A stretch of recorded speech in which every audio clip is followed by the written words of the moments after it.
from the Psych Hub Podcast Network. And welcome back to the Burnout Antidote, infusing well-being into healthcare culture. I am Paul Dager, and I'm joined by my co-host. Hi, I'm Amy Pearlman. Hey, Amy, good to be playing and talking with you again. And interesting topic we have about the impact and boundaries of telehealth. And I have a unique perspective on this one because I helped in 2019 to build a telehealth company, and we had no idea what was around the corner. So we were actually, our first patient was January 2020, not knowing what was going to happen in March. So I think I had a different perspective of actually being well prepared compared to a lot of other folks, a lot of other clinicians. Sounds very cutting edge, Paul. I think well prepared is not the word that many of us use when we describe this transition. No, like abrupt and out of nowhere. And I think I want to be respectful that I had a unique experience and that most clinicians, I bet there were rumblings in organizations, and I think some were doing this to some degree, but I think for most folks, it was like going from 0 to 60. Came out of left field. I'm mixing metaphors now, but they both seem to fit with this discussion. And I also like to think in this component about whether it's your decision to work via telehealth or whether it's something that's put upon you. I think we've had several conversations about privilege and diversity and equity and inclusion, and what does this mean for different populations, and what does this mean for different careers as well, or different settings that healthcare clinicians may be working. Yeah, all valid points, I think worthy of discussion. Great. So I started thinking about that in terms of privilege, and then also in terms of access to protection for those who were continuing to see people face to face or being in those healthcare settings, and just wanting to acknowledge the scarcity component of feeling safe in the workplace. Yeah, I think let me try that again. I think whichever side of the fence you fell on, and some people maybe were bouncing back and forth, there were going to be challenges with this immediacy of telehealth and yet the volume of folks coming in the front door of facilities and the lack of staff. There were staffing issues beforehand. So I like how you honor the both sides of this, whether you had to keep coming to the office or you suddenly were thrust home staring at a computer screen. There were challenges ahead. I like to think about this as maybe not the grass is greener, but the grass is browner. And how do we get some water into that? All the grass needs tending to. You like that metaphor? Yeah, I'm going to go with that. That works. So let's see if we can cultivate a garden here and listen to one of our colleagues talk about their experience. You are working that metaphor. Let's listen.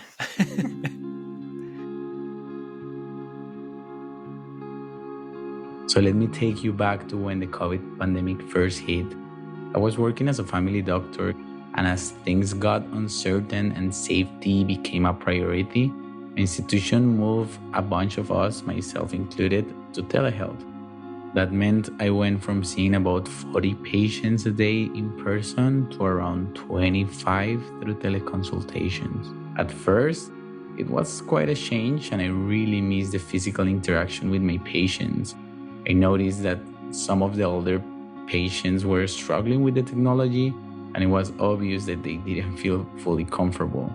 Plus, we had to deal with all that COVID misinformation going around. But it wasn't all bad. There were some really positive experiences too. I got to connect with patients who couldn't come in for a visit because they lived too far away or couldn't afford it. Telehealth was super convenient for them. Some patients actually prefer just a voice call to ask specific questions, which was also pretty interesting. After a couple of months, just when I was getting used to working from my home in my shorts and in a dress shirt, sipping fresh coffee every morning, I was asked to go back to in-person consultations. It was tough at first, with all the uncertainty around COVID and the fear of catching it and maybe infecting a loved one. Wearing PPE all day was not fun either. And honestly, it got to me when patients came in for really minor things that could have waited. But as always, I found my footing and remember how much I enjoy my profession. I realized that, pandemic or not, people still needed access to healthcare. Sure, I didn't have hot coffee every morning and I can't wear shorts at work, but I got that satisfaction of doing a physical exam and helping my patients just as I learned in med school. In the end, my institution decided to keep a mixed system of telehealth and in person visits, and I think that's something we should thank the pandemic for. We had to adapt and move forward in telehealth quickly, which would probably otherwise have taken us 10 to 20 years. Right now, I'm not seeing patients anymore. I am fully dedicated to clinical research, but I'm looking forward to getting back to practice soon. And I hope to practice in a mixed setting where teleconsult is still available. This way, I think I can help my patients overcome access barriers while ensuring they receive the best possible care. I think it was really helpful for us to hear our colleagues' experience thinking about what those changes looked like for patients and for practitioners as well. Hmm. Yeah, I think it'd be curious if we would have, I almost would have been, not fun's the wrong word, interesting to hear interviews like right when you were going home and then over time, because what I'm hearing is quite an evolved experience. Someone really reflective, actually, that could look at the entire experience in total. And really, in the end, I think found benefits and opportunities from this looking back perspective.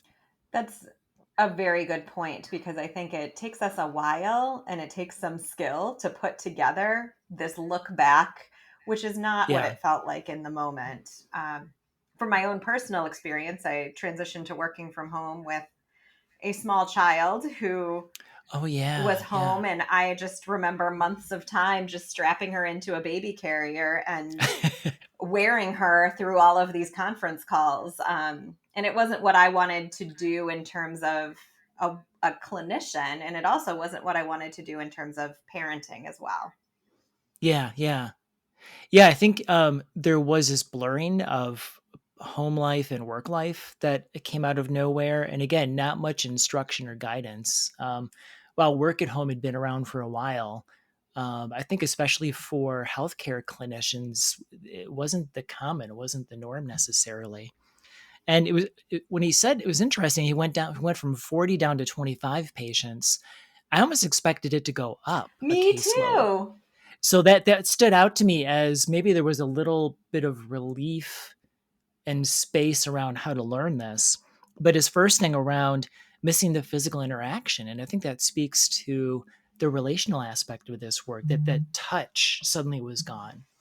I think that resonated for me as well. And also how to capture in productivity the amount of time that it takes to get used to that new routine, to the new way of Good. Yeah. interacting.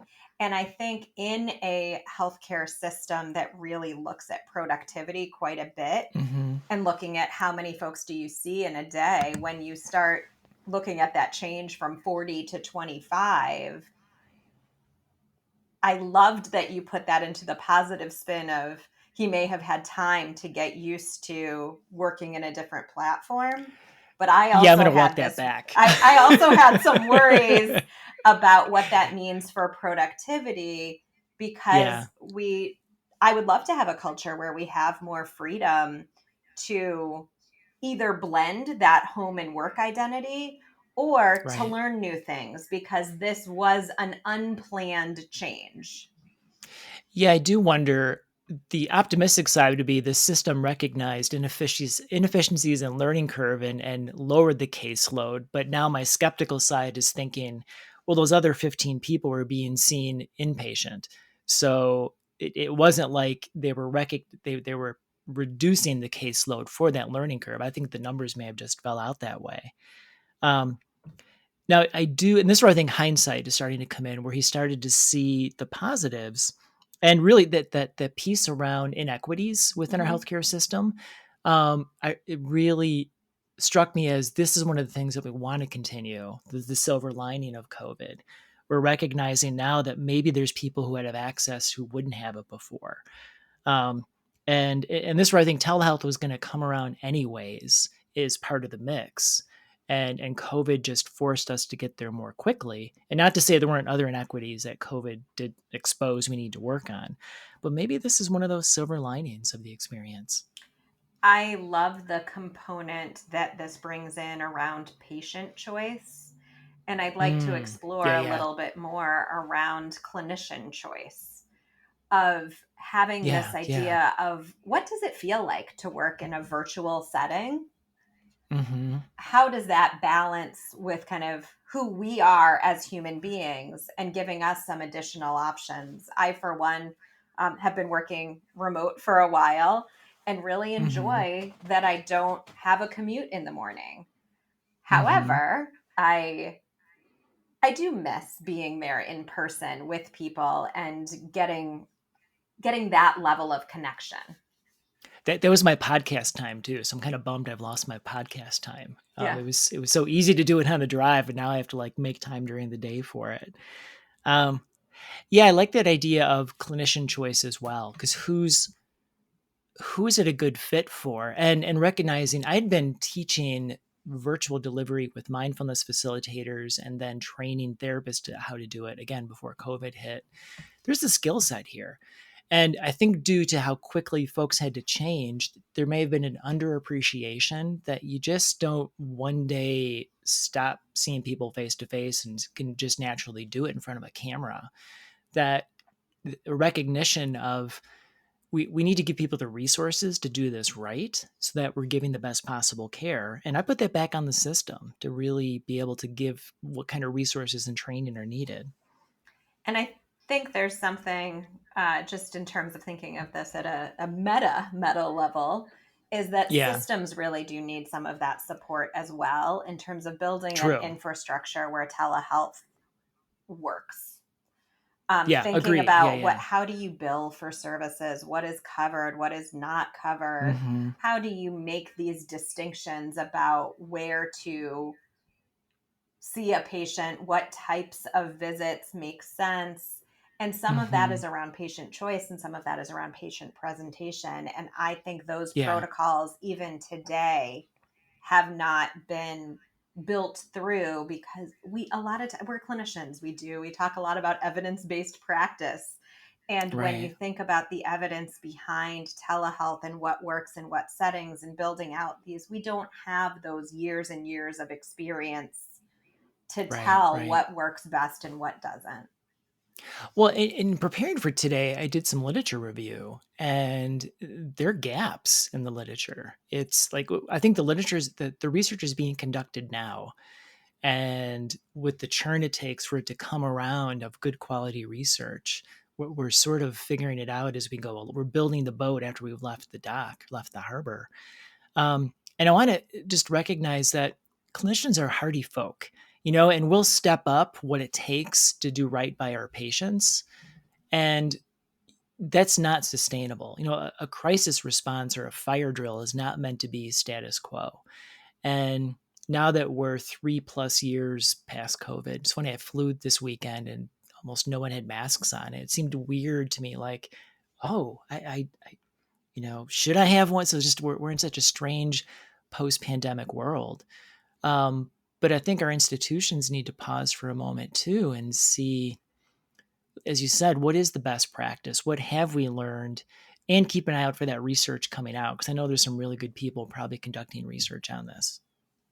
And this reminds me to some extent of with technology, which Mm-hmm. um, I'll give a little spoiler. That's what we'll talk about next time. When you It's think hard to keep these topics separate. it is. When you think about early adopters or people who Yeah, really want to try something new when it first comes out, and the pros of that are you get to be part of this developing true. component. Yeah. The cons are you don't get the answers, you get the bugs. So Right. having Right. that tolerance to bugs is part of what I think the early telehealth component feels like. Well, and I want to honor the late adopters because I'm one of them. I didn't get iPhone until, I don't know, it wasn't in double digits, but it was getting up there in the higher single digits. And I'm one of those folks who let someone else, figure out the problems. We need early adopters and late adopters. All of you are welcome in this telehealth world. And I think it is really around patient choice, and that's where I was getting in terms of clinician choice of finding what's the right fit. Yeah. And what do you need to be successful? So some of the work we've had around self-awareness, how do you feel connected when you don't have someone in the room with you, and thinking about what does that look like?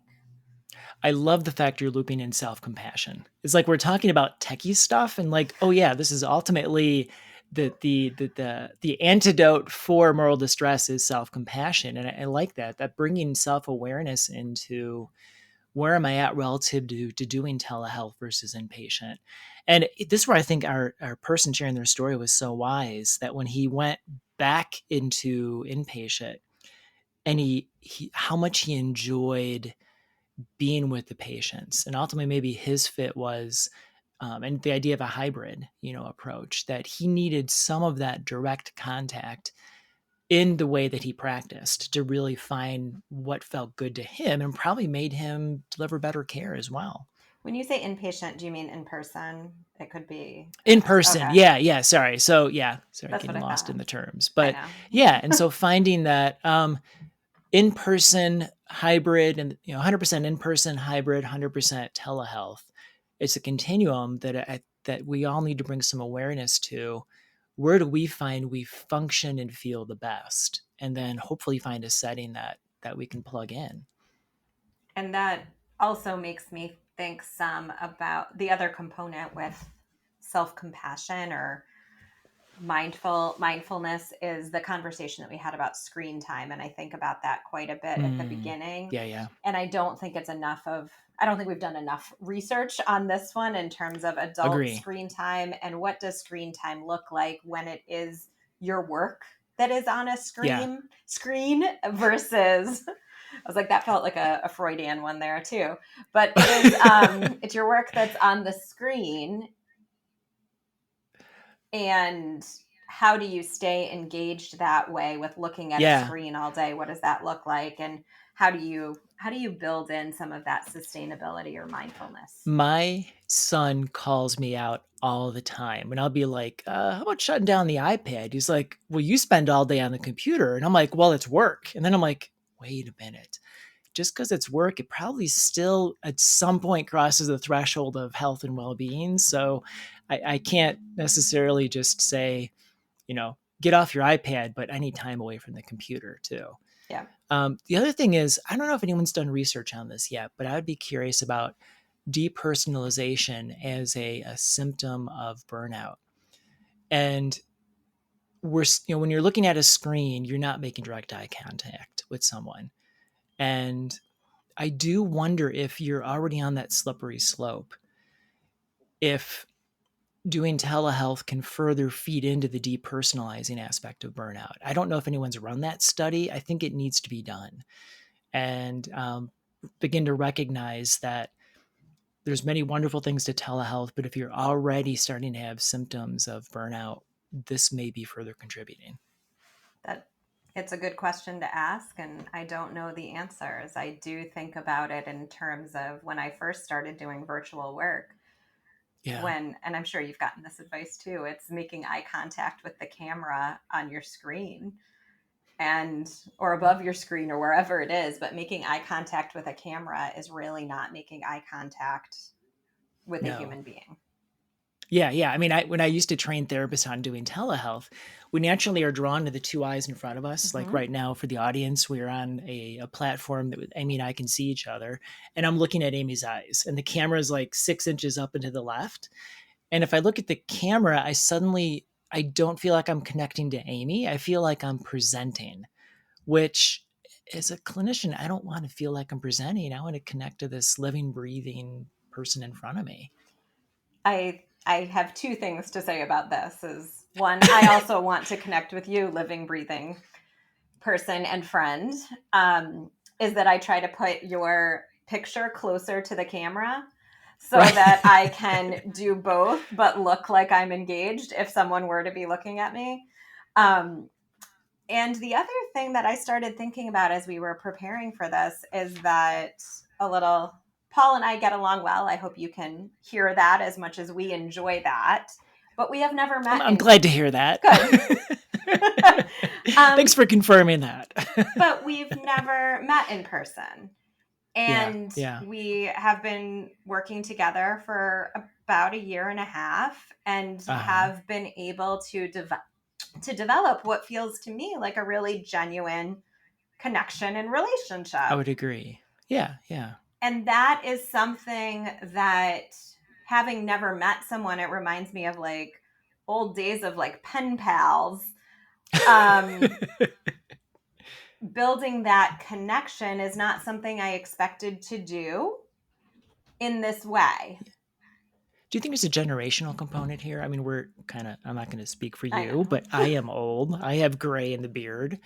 And I wonder if it's a generational thing where I still feel a yearning to meet people, like sitting in the same room, sharing a cup of coffee with them.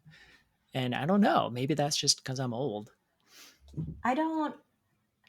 I think some of that is a human nature. And I think also some of that is about who we are as people, because there is some protection or some anonymity that comes with that separation, with that screen between us. And this isn't me talking about, Paul would love to see you in person, grab a coffee or even a beer.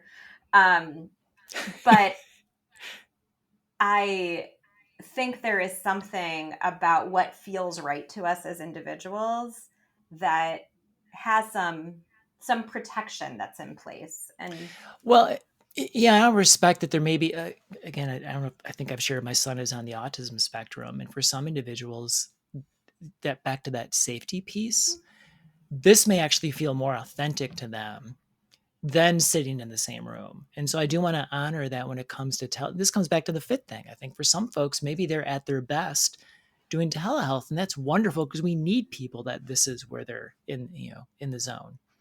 And it started to, as I was saying that, around the boundaries just feel different. The other boundary that feels like it's a little bit looser, that even though you are farther away, you are seeing me in my home. Good point. And that's not something that... Which is beautiful woodwork, by the way. I just have to speak to that. I feel like I have to be conscious of like what's in the background, or what do I want to share and what do I not want to share. And bringing your home into work, or bringing work into your home, feels like that boundary is a little bit more gray. There's a vulnerability there. Right. Yeah. I mean, so for the audience, I have a room divider that I put up. Partially, I've noticed with some of these platforms that do a blurred background, if you have like next to no hair, you look a little different, and that'd be me. So I like the room divider and non-blurred backgrounds, but I do feel like I'm sitting in a little cubicle with my room divider. So that's kind of a strange feeling too. Okay, enough about my hair or lack thereof. And Amy, I've got the first place I'd want to go for something to offer our listeners is actually speaking to leadership out there for different systems. And okay, we're 3 years into this post, the COVID, the pandemic into post-pandemic. Let's not assume everyone has learned how to do telehealth, because some people were thrown in the deep end of the pool, minimal resources, and just had to figure it out. I think I would encourage system, especially as someone who's trained therapists to do this. Clinical people aren't necessarily the techiest individuals. There are some, but some not as much. And I think assessing your clinicians for how you doing with telehealth, and maybe some training is still needed. Maybe some further support is still needed, and encourage putting some resources into that, because telehealth is here to stay. Let's make sure we're doing it really well. I also encourage people or leaders to look at this in terms of infrastructure and what has been built. I think we had some pretty quick band-aids out there, and Good point. those Yeah. band-aids weren't intended to last like a cast or a prosthetic limb. I'm trying to think of the right metaphors here, but band-aids don't last that long. That's what I'm trying to say. So Okay, that really, works. really trying to think about what are those sustainable infrastructure components as well. Yeah, agree. Amy, what are your thoughts on something for our folks to That's practice? what I was thinking about is really exploring this idea of what is the right fit. So looking for what are you looking to get from work? Where are you at in that terms of Okay. in terms of maybe it's that burnout continuum of thinking about what do you need versus what are you able to give? Where do you get the most energy? And what are you looking for, not just from that connection with your patients, but also with connections of working in a setting where you see colleagues day to day? So try to figure out that depersonalization component, kind of checking in on each of these, and also thinking about what do you enjoy the most. I had I may have even talked about this here before, but I had an old supervisor who asked the question of what do you like doing most at work? And Yeah, I what remember gives that. you the Yeah. most satisfaction? And this is one of the questions that is helpful for me in terms of thinking about when do I have the best days? Are they when I'm working from home and getting like able to bang out a lot of productivity? Or is it when I'm in the office and having a kind of generative group think type of situation? Yeah, we talked about depersonalization in telehealth, and I hear you also with this idea of emotional exhaustion. Let's flip that to what fills me up emotionally. Yeah. And I think that's going to vary depending upon where you fall on the introversion extroversion continuum. I remember in Coming Back Better, we had a whole episode. I think you were actually a subject matter expert in that one, Amy, On if the I remember introvert correctly. versus extrovert, Yeah, I was. So I think coming back to the self-awareness piece of what restores me, fills my emotional well. Is it maybe a little space away from people, or is it I have to be in direct contact and I say feel their warmth, but that may sound kind of weird. But I mean, in the same room with them versus a little bit removed is how I fill up. So I love that we're really addressing two key components of burnout with two key components of self-compassion.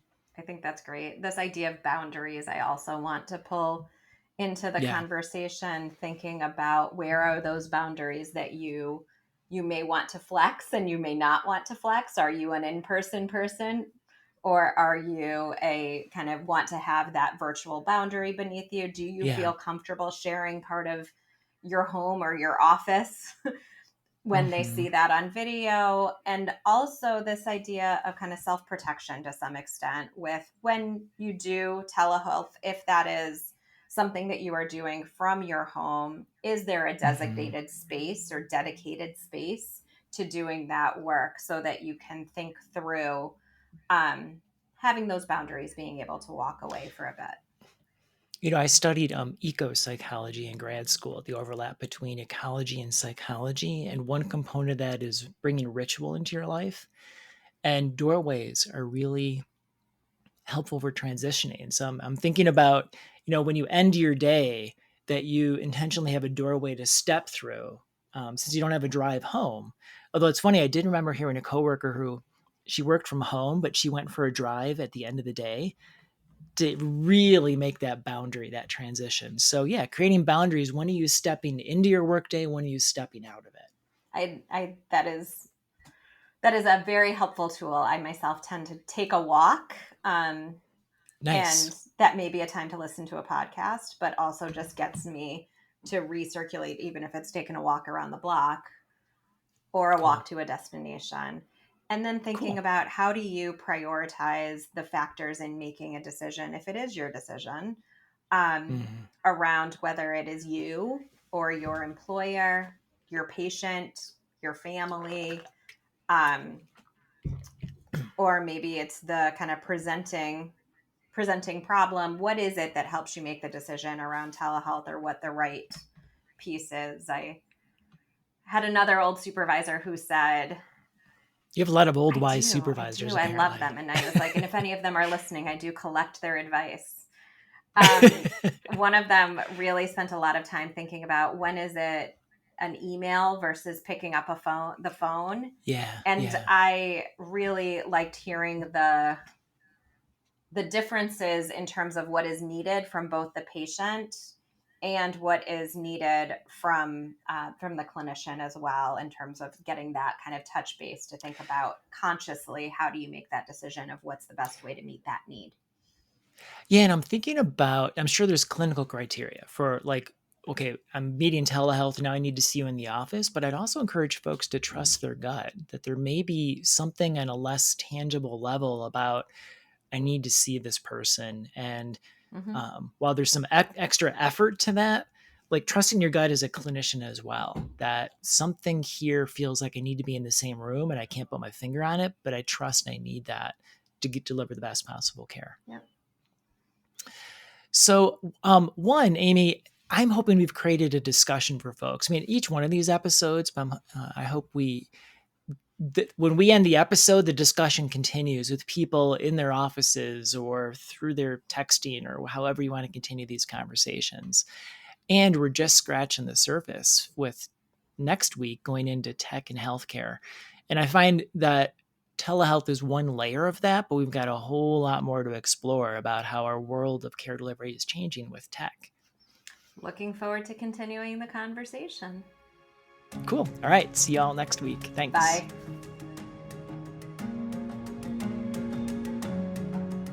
If you'd like to reach us, you can do so at podcast@psychhub.com. To be notified of new episodes, don't forget to like, subscribe, or follow wherever you're listening.